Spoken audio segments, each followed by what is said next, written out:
दोस्तों नमस्कार। आपको बता दें कि हरियाणा में चुनाव की घोषणा हो गई है। हरियाणा में जो चुनाव है 1 अक्टूबर को वहां वोट पड़ेंगे और 4 अक्टूबर को नतीजे आ जाएंगे।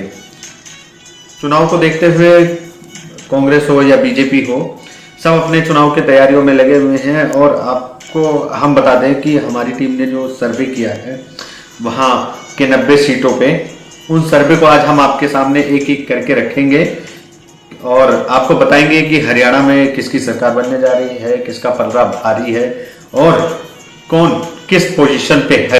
दोस्तों आपको बता दें कि हमने यह सर्वे 25 जुलाई से 12 अगस्त के बीच किया है। हमने हरियाणा के 90 सीटों पे घूम घूम के ये सर्वे कराया है, जिसमें 1,36,463 लोगों का सैंपल लिया गया है। इस सर्वे को करने के लिए 1,36,463 लोग लगे हैं इस सर्वे को करने के लिए। और आपको बता दें कि ये सर्वे हरियाणा के लोगों से गांव-गांव में जाकर और शहरों में और गली कूचों में पहुंचकर ये सर्वे किया गया है, जो कि ये सैंपल साइज हमने बनाया है और ये अभी पहला सर्वे है। इसके बाद और सारे सर्वे होंगे। इस सर्वे के नतीजे आपको बता दें कि हरियाणा में 5 साल बीजेपी की सरकार रही और वहाँ के लोगों से जब हमने पूछा कि यहाँ के मुख्यमंत्री ने 5 साल में उनका कार्यकाल कैसे रहा, तो वहाँ के लोगों ने जवाब दिया कि 22% लोगों ने उन्होंने कहा कि हम मुख्यमंत्री के काम से संतुष्ट हैं, वो अच्छा काम कर रहे हैं। लेकिन वहीं 66% लोगों ने कहा कि हम मुख्यमंत्री के काम से असंतुष्ट हैं, हम उनके काम से संतुष्ट नहीं हैं, वो जैसा काम करना चाहिए वो कर नहीं पाए। सवाल हमने हरियाणा के लोगों से पूछा कि यहाँ के सरकार का जो 5 साल का कामकाज रहा वो आपको कैसा लगा, तो 22% लोगों ने कहा कि हम यहाँ के जो सरकार थी उसके काम से संतुष्ट हैं। लेकिन जो 66% लोग थे उन्होंने कहा कि हम यहाँ की जो सरकार से संतुष्ट नहीं है। इससे ये जाहिर होता है कि वहाँ के लोग सरकार बदलना चाहते हैं। ये बीजेपी के लिए बड़ा झटका है।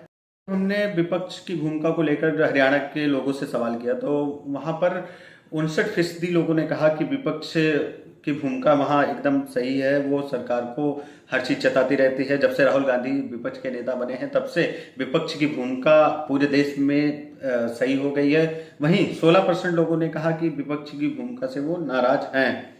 तो वहीं जब अगला सवाल हमने विधायकों को लेके किया कि आप विधायक के काम से या उनके प्रदर्शन से आप कितना संतुष्ट हैं, तो वहाँ 19% लोगों ने कहा कि हम एकदम संतुष्ट हैं, विधायक जो भी काम कर रहे हैं अच्छा कर रहे हैं। वहीं असंतुष्ट लोगों की संख्या संतुष्ट लोगों से बहुत ज़्यादा निकली। वहाँ 61% लोग कह रहे हैं विधायक के काम से खुश नहीं है।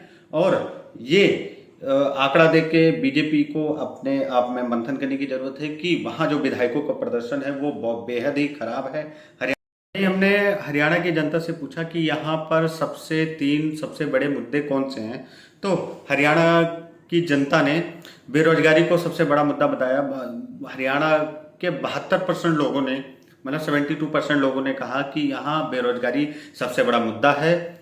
और फिर दूसरा मुद्दा जो उन्होंने बताया वो बेरोजगारी का था। बेरोजगारी 22% लोगों ने कहा कि बहुत ज़्यादा महंगाई है हरियाणा में और ये मुद्दा आगे चुनाव में चलेगा। वहाँ 19% लोगों ने कहा कि यहाँ के जो नायब सैनिक की सरकार थी उन्होंने भ्रष्टाचार भी किया है, यहाँ भ्रष्टाचार भी मुद्दे होंगे, बट सबसे बड़ा मुद्दा बेरोजगारी का होगा, उसके बाद महंगाई का, उसके बाद भ्रष्टाचार का, जो चुनाव में इसी पर वोट करने वाले हैं। फिर हमने हरियाणा की पब्लिक से पूछा कि आप सबसे ज्यादा किस नेता को मानते हैं, तो कौन सा नेता यहाँ लोकप्रिय है या देश में कौन सा नेता सबसे ज्यादा लोकप्रिय है, तो उसमें राहुल गांधी को 49% लोगों ने कहा कि राहुल गांधी जब से भारत जोड़ो यात्रा उन्होंने स्टार्ट की थी और जब से भारत जोड़ो यात्रा या 2 की है उन्होंने, तब से वो बहुत पॉपुलर हो गए हैं। 49% लोगों ने कहा कि वो देश के सबसे पॉपुलर नेता हैं। वहीं नरेंद्र मोदी को 51% लोगों ने कहा कि सबसे पॉपुलर नेता हैं। नरेंद्र मोदी इसलिए इतना पॉपुलर हैं क्योंकि वो देश के प्रधानमंत्री हैं, इसलिए उनकी पॉपुलैरिटी ज़्यादा है। बट राहुल गांधी भी पॉपुलर हैं, उनकी पॉपुलैरिटी 49% लोगों ने कहा कि उनकी पॉपुलैरिटी बड़ी है भारत जोड़ो यात्रा के बाद। दोस्तों आपको बता दूं कि यह सर्वे हमने हरियाणा के लोगों के बीच जाकर ये सर्वे किया है और इस सर्वे की जो असलियत रिपोर्ट है वो हमने आपके सामने रखा है। शायद इंटरनेशनल मीडिया या इंडियन मीडिया इस चीज़ को आपके सामने न रखे, और सही खबर देखने के लिए या सही सर्वे जानने के लिए आप हमारे चैनल को सब्सक्राइब करें, शेयर करें और लोगों में ज़्यादा से ज़्यादा शेयर करें। धन्यवाद।